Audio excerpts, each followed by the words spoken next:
Extra marital affair এখন কতটা মানে মানে প্রভাব বিস্তার করছে এই সেপারেশন বা ডিভোর্সের ক্ষেত্রে? দেখুন, যদি আপনি সেকেন্ড মোস্ট রিজনে যান, এটা খুবই একটা ইম্পর্টেন্ট রিজন, কিন্তু বুঝতে হবে আমরা কিন্তু একটা এক্সট্রা ম্যারিটাল মানেই আমরা সোসাইটিতে সামাজিকভাবে আমরা ধরে নিই যে পার্টিকুলার যে মানুষটি, সেটা হাজবেন্ড হোক বা ওয়াইফ হোক, সে একটি এক্সট্রা ম্যারিটালে আছে মানেই তার চারিত্রিক সমস্যা আছে।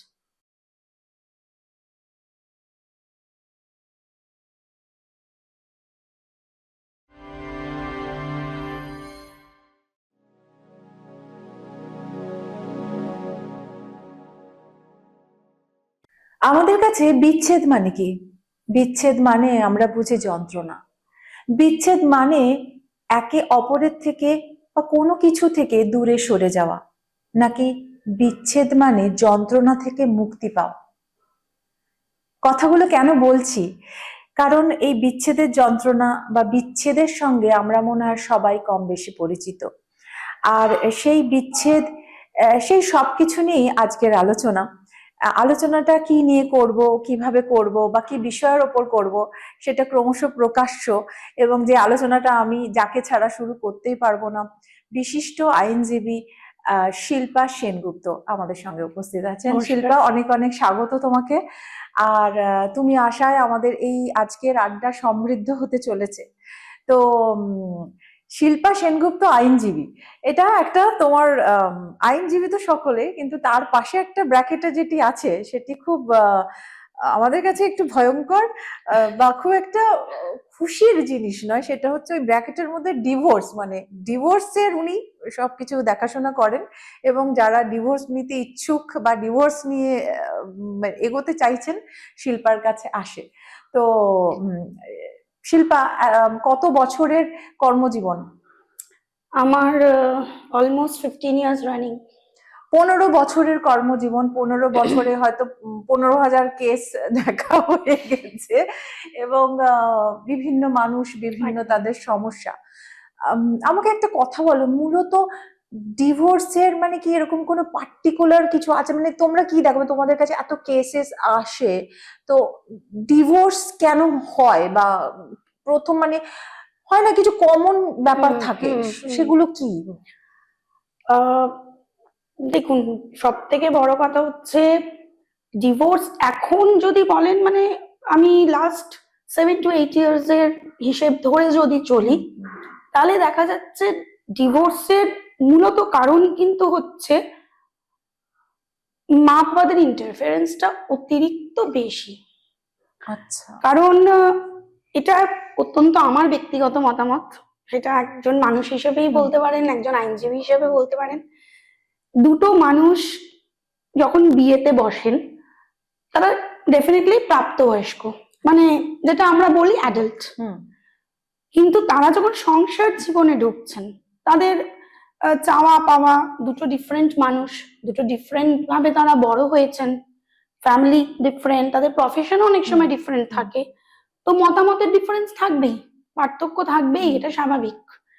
কিন্তু সেই পার্থক্যটার মধ্যে যখন বাবা মাদের ইন্ধনটা আবার একটু অ্যাডিশনাল হয়ে যায়, তখন কিন্তু সমস্যাটা বড্ড বেড়ে যায়। এই বাবা মার ইন্টারফারেন্স কি মেয়েদের ক্ষেত্রে না ছেলেদের ক্ষেত্রে, মানে কোন জায়গায় মূলত দেখা যায় কিন্তু ছেলেদের ক্ষেত্রে একটু বেশি। মেয়েদের ক্ষেত্রে যে একেবারে নেই তা আমি বলছি না, ডেফিনেটলি আছে, সেরকম বাবা মাও আমি দেখেছি। মানে বাবা মা না মা ব্যাপারটা না, দেখুন, বলতে পারেন পেরেন্টস, কারণ মা যখন কিছু করছে সেটা বাবা জানেই না, সেটা ঠিক ধরে নেওয়াটা ভুল। বা অনেক সময় হয়তো আনকন্ট্রোলেবল মাদার থাকে না, বাবা হয়তো বলছেন কিন্তু মা হয়তো বুঝতে পারছেন। অ্যাকচুয়ালি আমাদের সোশ্যাল একটা স্টিগমা চলে আসছে, মূলত যেটা বলতে পারেন আমরা মহিলারা বেশি ভাবে ইনভলভড বা বেশি ভাবে আমরা মানে এটাতে কি বলবো, আমরাই এটাকে এগিয়ে নিয়ে যাচ্ছি। সেটা কি বলুন তো, আমি ফেস করেছি, তাকেও করতে হবে। আমি যখন বিয়ে করে এই শ্বশুর বাড়িতে এসেছিলাম, আমার শাশুড়ি, আমার ননদ, আমার যা আমার সাথে এইগুলো করেছে, সেই হিসাবে তো আমি তোমাকে কিছু বলছি না। মানে তার মাঝখানে যে একটা বিশাল বড় টাইম এটা চলে ওনারা গেছে বুঝতেই পারেন না। বা অথচ অথচ আমি একটুখানি আপনাকে না না interrupt প্লিজ করছি, প্লিজ। অথচ কিন্তু তারা চায় যে আমার ছেলের বউটি শিক্ষিত হবে, হ্যাঁ আমার ছেলে বউ রোজগার করবে, আমার ছেলের বউয়ের একটা আইডেন্টিটি থাকবে। কিন্তু সেই আইডেন্টিটি করা বা রোজগার করতে যাওয়া বা ধরুন কি বলবো, আমি একজন প্রফেশনাল, আমার মানে ছেলে বাইরে বেরিয়ে মানে বাইরের একদম ইনভলভমেন্টটা অনেক বেশি অনেক পায়। বেশি। তাহলে কি করে এক্সপেক্ট করা হয় যে 24 ঘন্টার মধ্যে যখন 12 ঘন্টা কি 10 ঘন্টা একটি মহিলা হুম, মানে বাইরেই থাকছে, বাকি যে আমাদের কাছে ধরুন 12 করে ভাগ করি, বাকি 12 ঘন্টার মধ্যে যদি সে 6 ঘন্টাও ঘুমায়, 6 ঘন্টা তো তাকে বাড়িতে দিতে হচ্ছে। তো তার সে তো মানুষ, ঠিক যে জিনিসটা কিন্তু তারা তাদের জীবনে করেননি। তারা যে আহ, রয়েছে, তারা কিন্তু বাড়িতেই থাকতেন মোস্ট অফ দ্য, একদম। তারা সিস্টেমটা কিন্তু তখন মানে বাড়িতেই, সোশ্যাল সিস্টেমটা ডিফারেন্ট তাদের ছিল। ঘুরতে যাওয়া মানে কিন্তু স্বামী বাচ্চার সাথেই ঘুরতে যাওয়া একদম। বা ফ্যামিলির অন্যান্য মহিলাদের সাথে ঘুরতে যাওয়া, মানে বাইরের জগৎ মানে কিন্তু ঘুরতে যাওয়া ছিল। এখনকার দিনের মহিলাদের কিন্তু বাইরের জগৎটা কিন্তু একদম অন্য। একদমই তাই। তো this is a very important reason যেখানে কিন্তু ডিভোর্সের মাত্রাটা প্রচন্ড রকম বাড়ছে। তার মানে যেটা শিল্পার কথা থেকে বেরিয়ে আসছে সেটা হচ্ছে পারিবারিক হস্তক্ষেপ, স্পেশালি দেখা যাচ্ছে ছেলের বাড়ির ক্ষেত্রে হস্তক্ষেপটা যে এমন একটা মাত্রায় চলে যাচ্ছে, তখন একটি মানে প্রতিষ্ঠিত মেয়ে যার বিয়ে হয়েছে সে হয়তো সেই একদম। জায়গাটায় সেই মানে মানিয়ে নিতে এটা পারছে না। মানিয়ে নেওয়া নয়, এটা হচ্ছে কোথাও একটা একটা টর্চার, মানে এটা তো মেন্টাল টর্চারও কোথাও। তো সেটাকে হয়তো সে সহ্য করতে পারছে না বলে সেই জায়গা থেকে ডিভোর্সের স্বাভাবিক। জায়গাটা বেছে নিচ্ছে। মানে অনেক সময় এটাও দেখা গেছে যে স্বামী স্ত্রীর মধ্যে বন্ডিং ভালো, কিন্তু এই আউটসাইডের ব্যাপারগুলোর জন্য তাদের সম্পর্কের ওটা মধ্যে খারাপ হচ্ছে তিক্ততা কেন? তৈরি স্বাভাবিকভাবে হচ্ছে। দেখুন, আমাকে যদি আজকে কেউ একটা বাজে কথা হুম বলে, হুম সেটা সবসময় যে ফিল্দি ল্যাঙ্গুয়েজ হতে হবে তা নয়, হয়তো একটা হুম। হিউমিলিয়েটিভ অফেন্সিভ কথা বলছে, স্বাভাবিক কিন্তু আমার মেজাজটা একটু বিগড়েই থাকবে। এক্স্যাক্টলি। এবার যখন স্বামী আমার সাথে একটু ভালো কোনো কথা, একটু মুহূর্ত স্পেন্ড করতে আসছে, আমি কিন্তু তাকে সেই জায়গাটা করে দিতে পারছি না। ঠিক ঠিক। মানে পারিবারিক হস্তক্ষেপ বা পারিবারিক ডিস্টারবেন্সের জন্য তোমার অভিজ্ঞতা যেটা বলছে যে ম্যাক্সিমাম ডিভোর্স কেস রাইজড হচ্ছে এবং এই কারণে কাপলরা একে অপর থেকে বিচ্ছিন্ন হয়ে যাচ্ছে, এটা খুবই একটা পেইনফুল একটা সামাজিক দৃশ্য বা প্রেক্ষাপট আমাদের কাছে উঠে আসছে, যেটা সত্যিকারই আজকের ডেটে 2025-এ দাঁড়িয়ে হয়তো সেটা হয়তো খুব একটা মেনে নেওয়ার মতো মানে জায়গা নেই। তো এখানে কিন্তু আমার মনে হয় যে যারা পেরেন্টস তাদের একটু ভাবতে হবে, আফটার অল ছেলে মেয়ের ভালোর জন্য তারা ভালো। কারণ যেটা বলা হয় যে একটি বাচ্চা আমার কাছে 18 বছর বয়স পর্যন্ত আমার নেস্টে থাকবে, সে তারপরে তার আপন দুনিয়া সে নিজের, তো ওইটুকুনি মানে এইটা যদি আমরা মেনে নিতে পারি তার দুনিয়া তার মতো তাকে বাঁচতে দেওয়া। সব থেকে বড় কথা দেখুন, মানে অ্যাজ আ পেরেন্ট আমরা তো সবসময় চাই আমাদের সন্তানের ভালো হোক। তাহলে এমন কিছু কাজ আমরা কেন করব যেখানে সেই সন্তানেরই ফিউচার লাইফটা কোনো না কোনো ভাবে ডিস্টার্ব হচ্ছে? মানে কোথাও না ওই একটা নিয়ন্ত্রণ করার ব্যাপার চলে আসে, মানে কন্ট্রোলিং কন্ট্রোলড বাই মি, মানে আমার ছেলে বা আমার মেয়ে আমার কথায় চলবে, এই জায়গাটায় কোথাও বেসিক ভুলটা মনে হয় এখানেই হচ্ছে। সেখান থেকেই যাবতীয় গন্ডগোলগুলো, বা আমি যেটা পাইনি, আমার যেটা হয়নি, বা আমি যেটা যে টর্চারটা হয়েছি সেটা কেন, এটা তো আমি যদি সহ্য করতে পারি তুমি কেন পারবে না? তো এই বেসিক আমার মনে হয় কোথাও সাইকোলজিটা এইভাবে হয়তো কোথাও, অ্যাকচুয়ালি যে কোনো মানবিক সম্পর্ক এখানে একটা বড় ভূমিকা দাঁড়িয়ে থাকে সাইকোলজি, সেটাই মনে হয় সব থেকে বড় কারণ, এবং সেটাকে দানা বেঁধেই বিভিন্ন মানে মালাটা গাঁথা হয় আস্তে আস্তে। এটা তো গেল একটা দিক। তোমার কি মনে হয় এখন মানুষ অনেক উদার হয়েছে, পশ্চিমী চিন্তা ভাবনার প্রভাব আমাদের মধ্যে অনেক বেশি এখন পড়েছে, সোশ্যাল মিডিয়ায় আমরা অনেক বেশি অ্যাক্টিভ, দুনিয়াটা আমাদের হাতের মুঠোয় চলে এসেছে, তো এক্সট্রা ম্যারিটাল অ্যাফেয়ার এখন কতটা মানে মানে প্রভাব বিস্তার করছে এই সেপারেশন বা ডিভোর্সের ক্ষেত্রে? দেখুন, যদি আপনি সেকেন্ড মোস্ট রিজনে যান, এটা খুবই একটা ইম্পর্টেন্ট রিজন, কিন্তু বুঝতে হবে আমরা কিন্তু একটা এক্সট্রা ম্যারিটাল মানেই আমরা সোসাইটিতে সামাজিক ভাবে আমরা ধরে নিই যে পার্টিকুলার যে মানুষটি, সেটা হাজবেন্ড হোক বা ওয়াইফ হোক, সে একটি এক্সট্রা ম্যারিটালে আছে মানে তার চারিত্রিক সমস্যা আছে। এটা কিন্তু আমরা জেনারেলি ধরে নিই। একদম একদম। ব্যাক অফ দ্য স্টোরি আমরা কিন্তু কিছুই জানি না। কিন্তু আমার সেই সব মানুষদের কাছে একটা প্রশ্ন আমি আজকে রাখতে চাইছি, যে যখন একটি ছেলে এবং একটি মেয়ে, তারা সে অ্যারেঞ্জ ম্যারেজই করুক কি লাভ ম্যারেজই করুক, তারা যখন দুজনে পাশাপাশি বসে বিভিন্ন নিয়ম মেনে হাতে হাত রেখে মন্ত্র পড়ে একে অপরকে অ্যাকসেপ্ট করছে as a husband and wife, তারা কি এটা ভেবে অ্যাকসেপ্ট করছে যে আমি আরেকজনের সাথে সম্পর্কে যাব? তাহলে এই জায়গাটা কেন আসছে?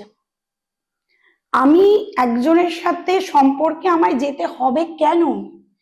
If I get a very good partner, এবার হ্যাঁ, গুড পার্টনারের দেখুন ডেফিনেশন এক একটা মানুষের কাছে ডেফিনেটলি এক এক রকম। কেউ চায় আমার কাছে গুড পার্টনার মানে ল্যাভিশ লাইফস্টাইল, যে আমাকে খুব ভালোভাবে রেখেছে।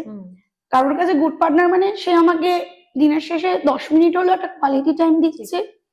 আবার কারোর কাছে গুড পার্টনার মানে খুব ভালো একটা বন্ধু, যেখানে আমি সবকিছু বলতে পারবো। একটা ডায়লগ আমার এখানে মনে পড়ে গেল সিনেমাটার, ঋতুপর্ণা বলেছিলেন যে শেষমেশ কিন্তু বন্ধুত্বটাই থেকে যায়, এবং এটা কিন্তু বাস্তব সত্য। একদম একদম। তো সেই বন্ধুটা আমরা কেন করে নিতে পারছি না? কেন আমাদেরকে সবসময় একটা মানে এমন কিছুর পিছনে ছুটতে হচ্ছে যেখানে কিন্তু ইমোশনাল বন্ডিংটাই এখন মানুষের মধ্যে। তাহলে শিল্পা, এখান থেকে আমার যেটা মনে হচ্ছে কোথাও গিয়ে এই দুটো কাপলের মধ্যে ইমোশনাল প্রবলেম তৈরি হয়, বা ইগো প্রবলেম, যেটাকে আমরা ইগো বলতে পারি। কেউ একটা হয়তো ইগোর এমন একটা জায়গায় একদম। চলে যায় যেখান থেকে তার পার্টনার, সে পুরুষও হতে পারে নারীও হতে পারে, তিনি হয়তো তার ইমোশনাল নিডটা সেখান থেকে ফুলফিলড হচ্ছে না। দেখুন, পুরোটা যে ইগো বলবো সেটাও নয়। এই যে আমি এর আগের যে রিজনটা আপনাকে বললাম, যে এই যে মা বাবার হস্তক্ষেপ, সেটা যে কোনো কারোর, ছেলের ক্ষেত্রে আমরা একটু বেশি দেখি, কারণ যেহেতু মেয়েটি একদমই নতুন একটা বাড়িতে আসে। কিন্তু একটা জিনিস দেখুন, যখন একটি মেয়ের অসুবিধা হচ্ছে, যে কোনো কারণেই অসুবিধাটা হোক, সে যদি তার হাজবেন্ডকে বলছে যে দেখো আমার এই সমস্যাগুলো হচ্ছে, সেই সাপোর্টটা কিন্তু সে পায় না, বা ইদার দুটোই হতে পারে, দুটোই হতে পারে। তো সেই সাপোর্টটাই যখন পাচ্ছে না, এবার ধরুন আস্তে আস্তে জীবনটা তো এগোচ্ছে, 1 বছর 2 বছর 5 বছর 6 বছর, কতদিন মেনে নেবে? সেই সাপোর্টটা যখন সে পাচ্ছে না, এই পার্টিকুলার সাপোর্টটাই যখন সে বাইরে কারোর কাছ থেকে পেয়ে যাচ্ছে, সে খুব ক্লোজ ফ্রেন্ড হতে পারে, সোশ্যাল মিডিয়ার মাধ্যমে হতে পারে, অফিস কলিগ হতে পারে, তখনই একটা সম্পর্ক তৈরি হচ্ছে। তো মানে ব্যাপারটা হচ্ছে যে ও যেটা বললো যে ডিভোর্সের সেকেন্ড ইম্পর্টেন্ট রিজন হচ্ছে এক্সট্রা ম্যারিটাল অ্যাফেয়ার, যেটা হয়তো একটু সম্পর্কের ক্ষেত্রে যত্নশীল হলে হয়তো এই ঘটনাটা ঘটার নয়।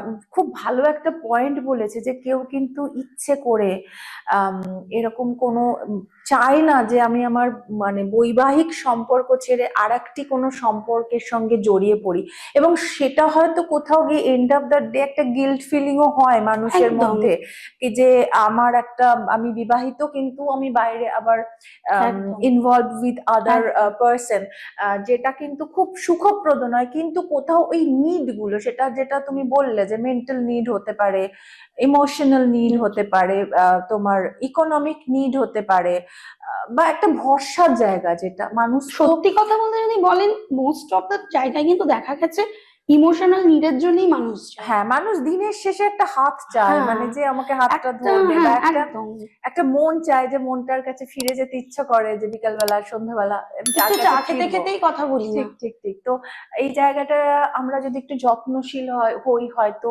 আমাদের সমাজে ডিভোর্সের মাত্রা হয়তো একটু কমবে। এবার আমি একটু ডিভোর্সের মধ্যে ঢুকছি, যে ধরো পয়সাটাও কি কারণ? যে ধরো অনেক সময় হয় না যে ডিভোর্স করব তাহলে অনেক টাকা পাবো, অ্যালিমনি পাবো, তো এইটা কি এটা কত? দেখুন, এটার রেট যদি বলেন খুবই কম, খুবই কম, 0.1। আচ্ছা, নেই আমি একদমই বলবো না।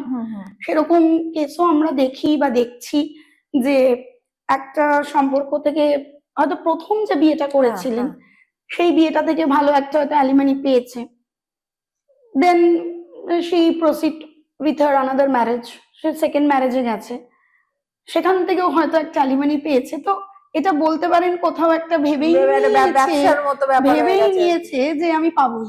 ঠিক। তা আছে, নেই আছে, আমি একদম বলবো না example যে আছে। জিরো বলা যাবে না, but ratio is very less, মানে একদমই কম।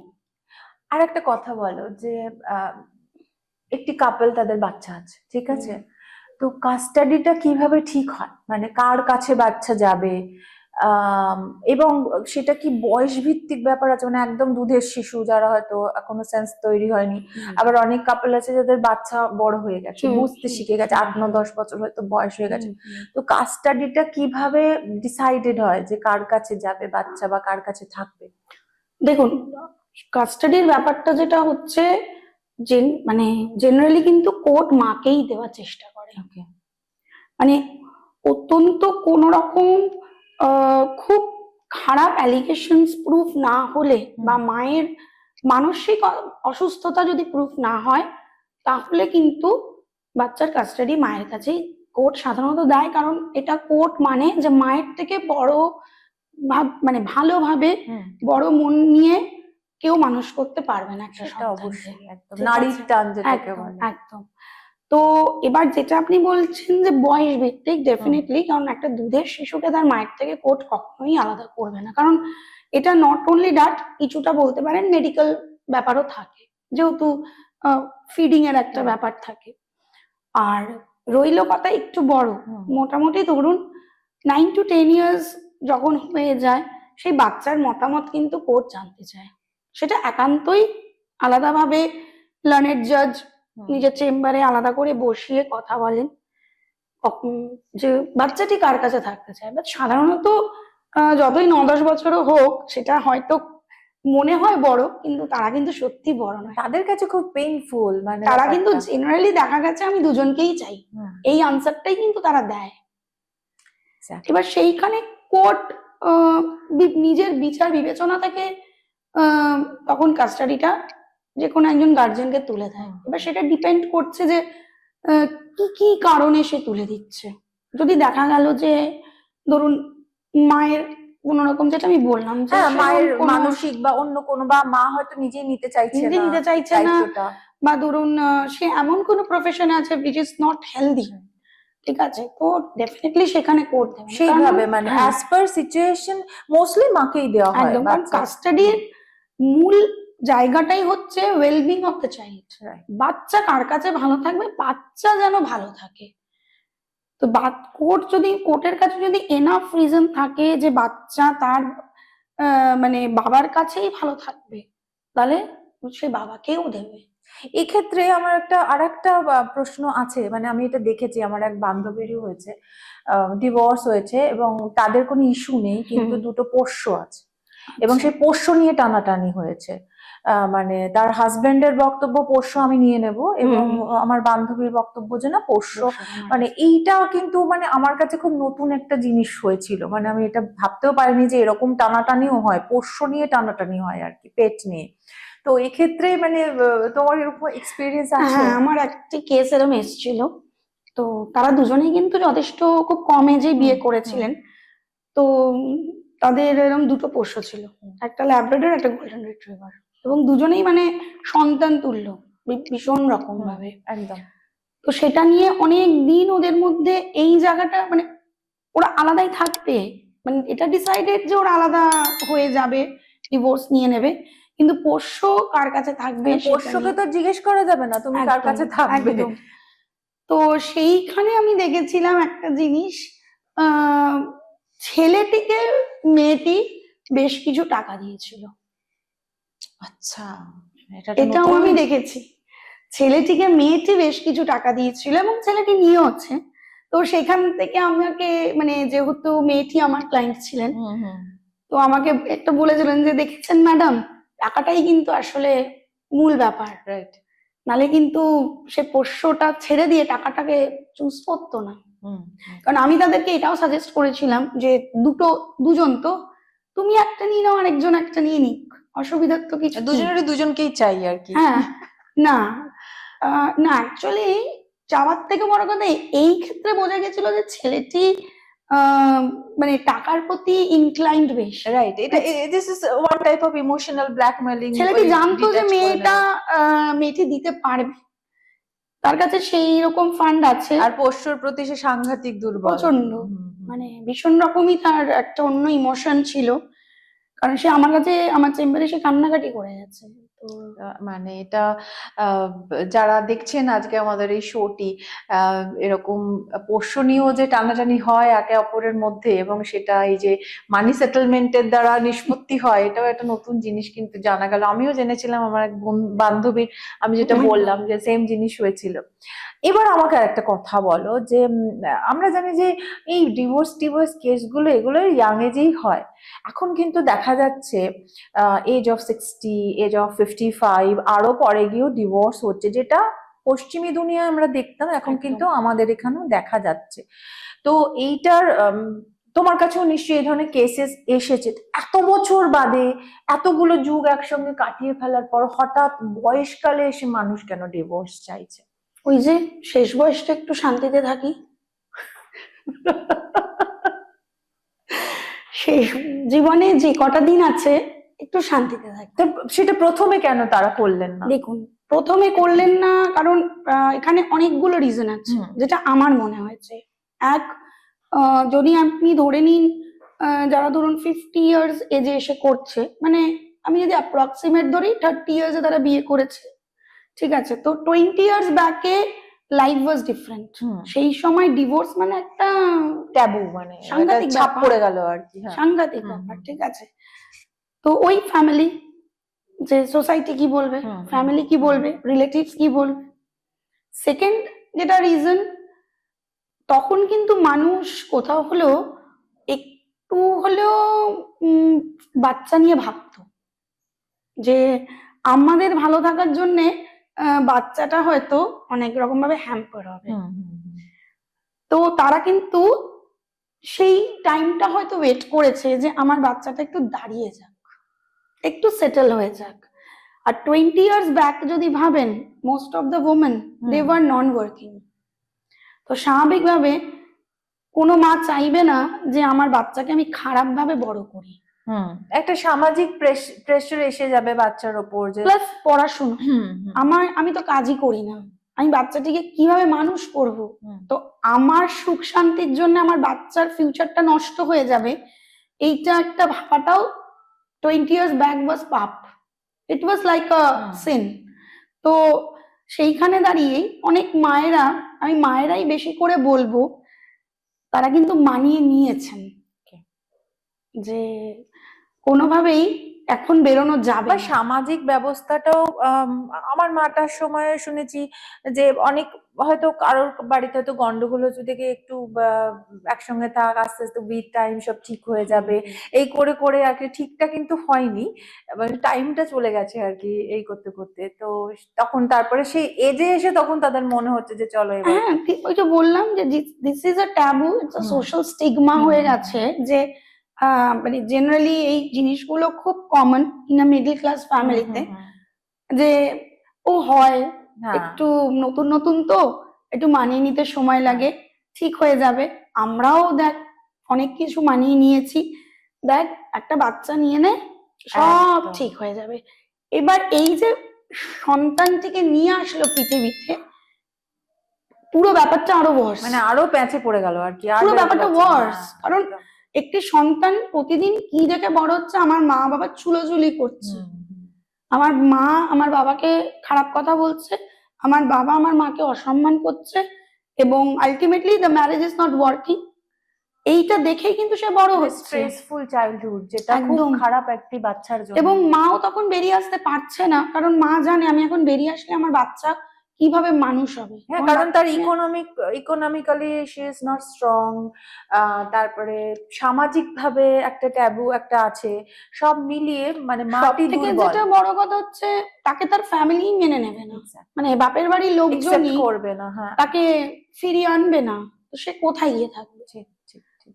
So these are the very main basic main cause এই যে বয়সকালে এসে একদম, ডিভোর্স হওয়ার মেন একদম, কজটা হচ্ছে এটা, একদম। এটা প্রিভিয়াস একটা লং পিরিয়ড তারা দুজনে মিলে একটা মানে খারাপ জীবন যাপন করে এখন এসে মনে হচ্ছে যে চলো। যেটাকে আমরা অ্যাডজাস্টমেন্টের নাম দিই।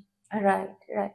আচ্ছা, এই ক্ষেত্রে একটা কথা বলো, অনেকের ধারণা যে আইন মনে হয় ডিভোর্সের ক্ষেত্রে মেয়েদের প্রতি বেশি সদয়, এটা একজন আইনজীবী হিসেবে তুমি কি বলবে, কতটা সত্যি?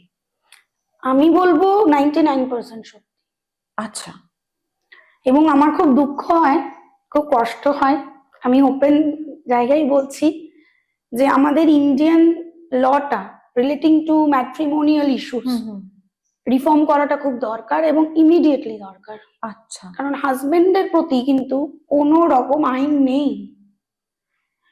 এটা কিন্তু একদমই ভুল ধারণা যে এই যে ক্রুয়েলটি একটা গ্রাউন্ড ডিভোর্সের ক্ষেত্রে, ঠিক আছে? তো এই ক্রুয়েলটিটা একমাত্র মেয়েরাই ফেস করে, এটা কিন্তু খুব ভুল ধারণা। একটি ছেলেও ফেস করে এবং সেইখানে কিন্তু সে বলতে পারে না বা বলার তাকে সেই জায়গাটাই নেই যে আমার সাথে এই ঘটনাগুলো ঘটছে। আপনি থানায় যাবেন, থানাতে যদি গিয়ে বলে আমার বউ আমাকে একটা কিছু ফিজিক্যালি অ্যাসল্ট করেছে, থানা বলবে এটা কি সম্ভব নাকি, একটা মহিলা আপনাকে মেরে দিল? কিন্তু হ্যাঁ, হচ্ছে, ডেফিনেটলি হচ্ছে।